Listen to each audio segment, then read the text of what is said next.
열심히 전쟁이다라고 생각하고 와야 되지 않을까. 휘문고 붙은 어머님들하고 이제 전화 통화도 하고 뭐 이렇게 할 때 축하드리면서 떨어진 학생에게도 잘 떨어졌다 얘기하기도 하고 붙은 학생들에게는 이제부터 고생 시작이다라고 얘기를 해. 안녕하세요. 네, 안녕하세요. 김진호 선생님. 네, 반갑습니다. 네, 반갑습니다. KNS 대신 담당하고 있는 김진호 강사입니다. 보편적인 특징은 변형이죠. 아마 선생님들 다 변형 얘기하지 않으셨을까 싶은데 휘문고도 변형이 굉장히 심한 그런 학교예요. 그래서 휘문고 같은 경우는 일단 변형과 그 다음에 사실은 휘문고의 트레이드마크는 듣기입니다. 항상 듣기가 워낙 어렵게 나오는 학교고 문항수도 8문항이나 나오기 때문에 맞네요. 25%를 차지하고 있는 문항을 차지하고 있어서 이 듣기에서 일단 망치면 1등급은 날아간다. 그 다음에 수능의 듣기가 아니라 실제로 그 휘문의 이제 사이먼이라는 원어민 선생님께서 직접 녹음을 하십니다. 직접 녹음을 하셔가지고 듣기를 막 빠르게 이제 녹음을 하셔서 애들이 틀어주죠. 굉장히 어려운 소재 주제 그런 거가 나오기 때문에 얘네 듣기는 거의 뭐 그냥 토플 듣기나 아니면 탭스나 CNN 이런 걸로 준비를 시켜줘야 되는 그런 굉장히 듣기가 어려운 그런 학교죠. 그리고 변형이 아주 심각해요. 이게 이제 어떻게 말씀을 좀 드리는 게 낫겠냐면 좀 비교를 좀 하자면 휘문고가 일단은 2021학년도까지는 쉬웠어요. 그게 이제 휘문고의 역사가 이제 2011년도에 자사고가 되면서 이제 문제가 좀 어려웠거든요. 어려웠다가 2017년, 18년 아마 그때쯤 이제 영어가 수능이 절대평가가 되면서 그때 비슷하게 되게 쉬워졌어요. 되게 쉬워져가지고 2021년도까지만 해도 1등급 컷이 막 99점 뭐 막 이렇게 됐었는데 갑자기 작년에 변형을 엄청 때리면서 거의 평균이 1등급 컷 10점이 떨어졌어요. 그래서 90점 정도가 1등급이 되고 구체화시켜서 말씀을 드리면은 왜 90점 넘는 학생들 그러니까 이제 90점 넘는 학생들을 A등급이라고 얘기해서 성취도 평가에서 A등급이라고 하잖아요. 그 학생들의 비율이 그 2021년도에는 25%가 이제 90점이 넘는 학생들, 그러니까 4분의 1이 90점이 넘었다라면 작년 기말에는 그게 5%만 넘는 그런 굉장히 어려운 그런 시험으로 변모돼서 이거 애들이 어떻게 해요? 갑자기 이러면. 그러니까 작년 애들이 이제 피를 본 거죠. 만만하게 대비를 했다가 오히려 더 그렇죠. 그런 것도 이제 뭐 여러 가지 환경적인 요인이 있었던 것 같은데요. 코로나라는 요인이 있었고 그래서 이제 변형 같은 경우는 휘문은 그냥 모든 선지를 다 변형을 해버립니다. 어법도 그렇고요.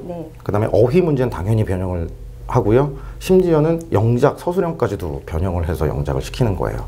그러니까 기존에 그냥 있는 그 범위, 그 지문 안에 있는 그 지문을 그대로 이용하는 게 아니라 거기를 선생님들이 해석을 바꿔요. 해석을 바꾼다는 게 무슨? 그러니까 해석을 약간 다른 스타일로 해석을 바꿔서 거기 있는 문장이 아닌 다른 구조의 문장으로 써라. 라는 식의 문제를 내는 거죠. 기본적인 영작 실력을 너희들이 갖추고 있느냐를 판단하는 문제가 나오고 있고 그래서 굉장히 좀 어려워요. 그래서 저는 휘문은 그냥 전 분야가 다 어려워졌다라고 생각하시면 될 것 같아요.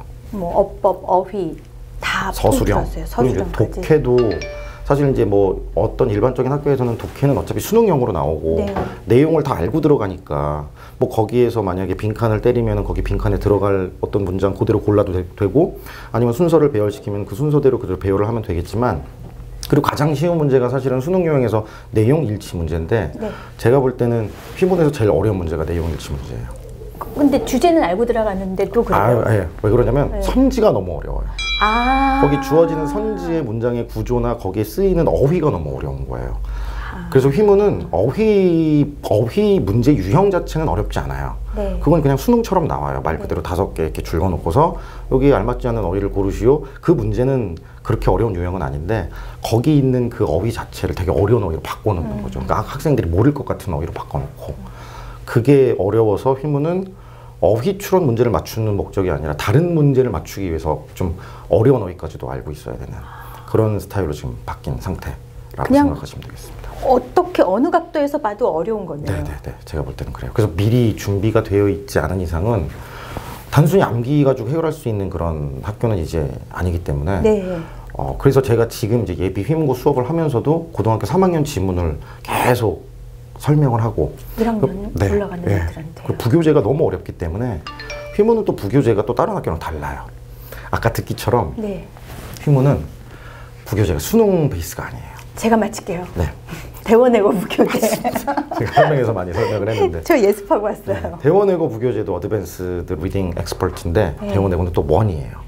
휘문고는 2입니다. 왜 그러면 그래요? 대원외고에 계셨던 선생님이 몇 년 전에 뭐 전근을 오셨다라는 얘기를 제가 좀 들었는데 그래요? 그러면서 이제 근데 원래 그래서 이제 지금 이 교재를 그 다루기 전 그러니까 이게 지금 이 교재로 바뀐 지가 2022년도에 바뀌었으니까 이제 1년 됐거든요. 그래서 아마 이번 연도에도 그 교재를 어드밴스드를 계속 쓸 것 같은데 그 전년도 교재가 또 능률 고급 독해라는 책이었어요. 그걸 2년 그것도 고급 독해잖아요. 수능 베이스가 아니라 거의 토플 같은 베이스인데 그래요. 이제 그런 교재로 왜 바꾼 그 능률 고급 독해도 대원외고 교재였어요.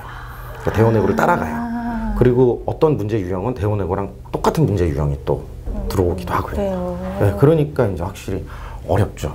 어떻게 공부해야 돼요? 너무 겸손해졌어요. 이제 아무래도 휘문 애들의 가장 문제점은 문법이라서. 네, 이게 휘문 애들은 또 리턴이들이 많아가지고 문법에 굉장히 좀 약한 면이 보여요. 그래서 이제 문법을 지금 한 바퀴 또 정리를 좀 하는 그런 상태가 되고 당연히 내신이 들어가면 또 이제 문법 진행을 좀 계속 이제 진행을 하고요. 문법 비중은 어느 정도 돼요?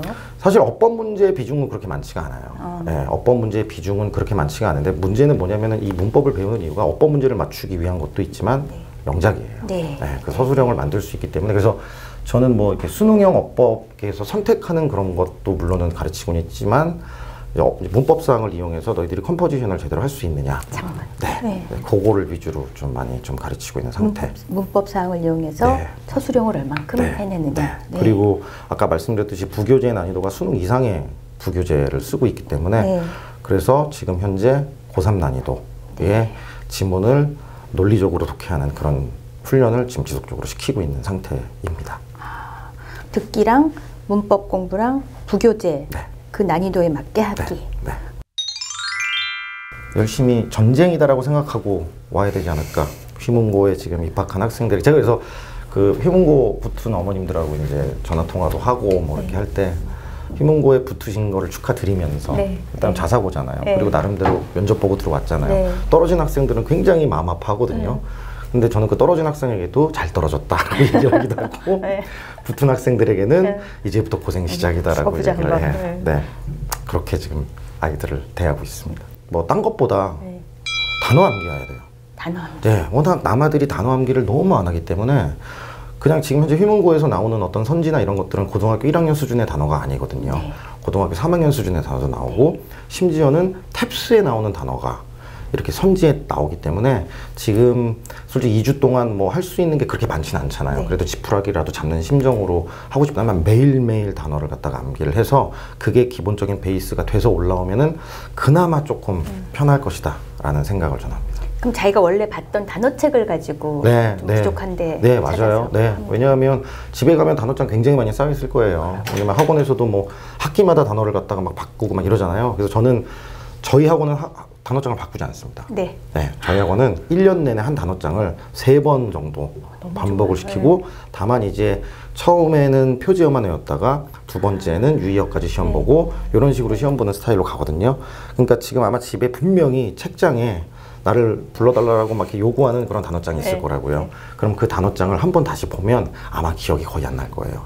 그 단어를 그 단어를 기억을 다시 하게 만들어서 오면 1등급이 될 거라는 제가 보장은 못 드리지만 1등급과 가까운 정도까지 가는 지름길이 아닐까 라는 생각을 합니다. 알겠습니다. 선생님. 감사합니다.